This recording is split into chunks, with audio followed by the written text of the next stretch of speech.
Hola, buen día compañeros, mi nombre es Emanuel Alejandro Méndez Martínez y voy a hablarles acerca del expresidente Ernesto Zedillo Ponce de León.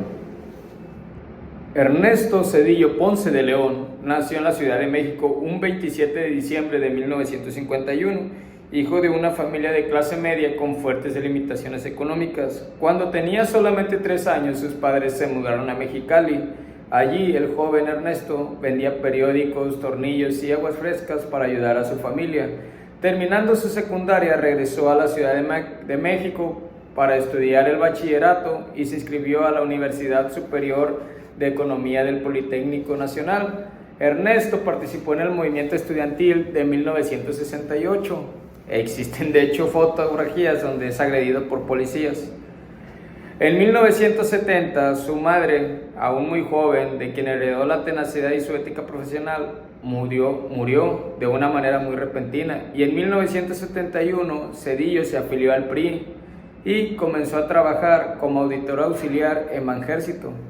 Con los modestos ahorros que tenía y una beca del gobierno mexicano, se inscribió en la Universidad de Yale, donde se doctoró en Ciencias Políticas en 1981.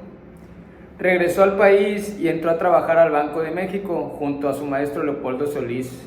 En este instituto le tocó vivir la peor experiencia de la crisis de 1982 y sus efectos en la economía. En el 88, a la llegada de Gortari a la presidencia y los tecnócratas que apoyaban lo que es la reforma de la economía y la privatización de empresas paraestatales y libre comercio, Ernesto Zedillo fue nombrado secretario de Programación y Presupuesto.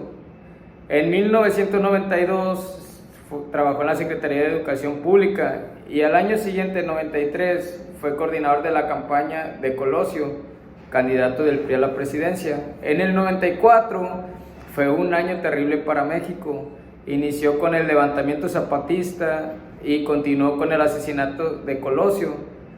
Gortari tuvo que elegir, ejerciendo su facultad no escrita, él escogió a un candidato que sería Zedillo, en este caso, quien contaba con poca experiencia política, pero tenía un amplio conocimiento económico. En agosto del 94, Zedillo salió avante con hasta el 49% de los votos. Entonces, sin embargo, la inestabilidad económica provocada por los sucesos políticos y sociales siguió creciendo. Los capitales extranjeros comenzaron a salir del país masivamente y las reservas internacionales del gobierno bajaron de manera grandísima. El gobierno de Salinas se negó a devaluar la botella, tratando de mantener una imagen de éxito que no era real. Al tomar posesión de la presidencia en diciembre del 94, Zedillo decidió afrontar esta situación, pero la forma de hacerlo no era la mejor. Antes de devaluar la moneda, hizo ver sus intenciones empresariales con mexicanos y extranjeros, lo que provocó una mayor salida de divisas. El peso se devaluó de 3.4 a 7.20 pesos por dólar y México se vio en dificultades de pago. A esto se le conoció como el error de diciembre. Zedillo y Salinas se culparon mutuamente de este problema. Enemistad no se detuvo ahí. Los efectos de la población fueron devastadores. 1,5 millones de mexicanos se quedaron sin empleo y la inmigración incrementó demasiado. Estados Unidos actuó para evitar que su socio comercial fuera aún mayor. William Clinton creó el Fondo de Estabilización de Divisas, que logró reunir 50 millones de dólares, 50,000 millones para el rescate y permitió estabilizar el tipo de cambio. Los ingresos petroleros quedaron empeñados para pagar el préstamo. Los bancos mexicanos, sumamente debilitados por la falta de pago de sus acreedores, tuvieron que ser rescatados por el gobierno a través del FOBAPROA, con el fin de garantizar los depósitos de los ahorradores. La conversión de esta moneda en privada en pública, sin embargo, provocó una controversia. El incremento de las exportaciones, gracias al tipo de cambio favorable, permitió que México se recuperara lentamente de la crisis. En el 97 se pudieron pagar por adelantado los préstamos contraídos por Estados Unidos. El crecimiento de la economía en el 99 fue del 7%. La crisis económica también llevó a una profunda crisis de seguridad. Crecieron los secuestros, el crimen organizado en las grandes ciudades, así como el narcotráfico. Durante el sexenio de Ernesto Zedillo no se llegó a una solución con el EZLN.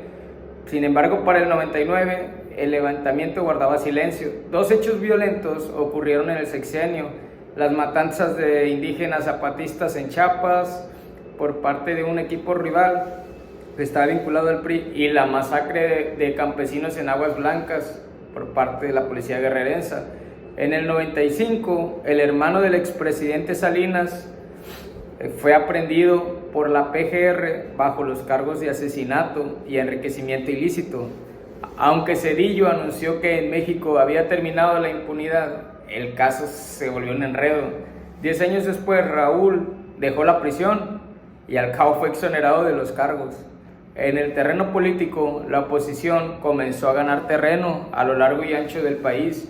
Zedillo dio total autonomía al IFE, y en 1997 reconoció la histórica victoria de Cuauhtémoc Cárdenas Solórzano en el Distrito Federal. En las elecciones presidenciales del 2000, Zedillo se comportó como un auténtico demócrata. En televisión reconoció el triunfo del opositor Vicente Fox a los pocos minutos de que el IFE terminara el conteo. Entonces los dinosaurios de su partido no tardaron en tacharlo de traidor. Actualmente Zedillo está completamente alejado de la política y dio clases en la Universidad de Yale y ha participado en diversos programas de las Naciones Unidas.